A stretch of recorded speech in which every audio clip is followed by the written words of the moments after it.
A decisive day in Washington. Epstein files, Venezuela tensions, and the road to Rocky Mount. Friday, December 19th, 2025.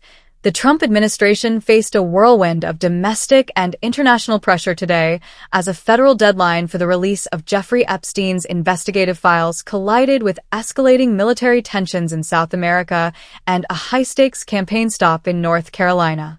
The Epstein files, a several hundred thousand document dump.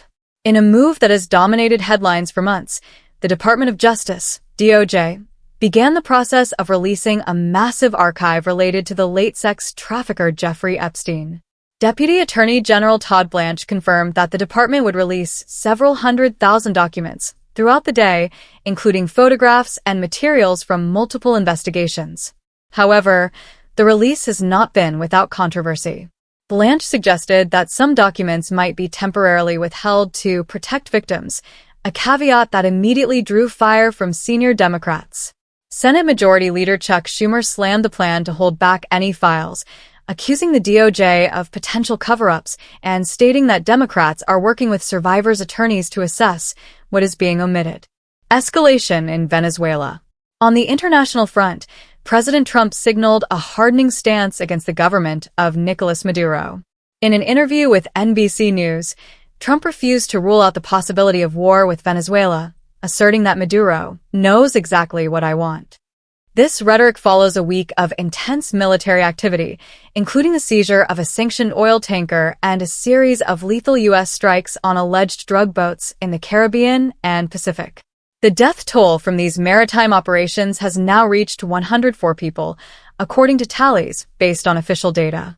While the administration frames these actions as part of a war on terror against narco-trafficking, critics and international observers have expressed concerns about the lack of evidence provided for the strikes and the risk of a broader conflict.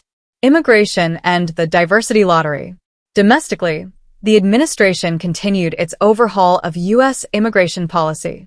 Homeland Security Secretary Kristi Noem announced the suspension of the U.S. Diversity Visa Lottery program. The move was framed as a security measure following the arrest of a suspect in high-profile shootings at Brown University and MIT, who had reportedly entered the country through the program.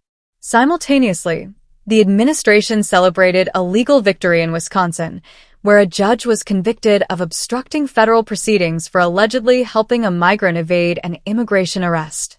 FBI Director Kash Patel and other top officials used the verdict to signal that no one, including members of the judiciary, is above the law when it comes to enforcing federal immigration mandates. Rallying in Rocky Mount. Amid these shifting headlines, President Trump is scheduled to visit Rocky Mount, North Carolina.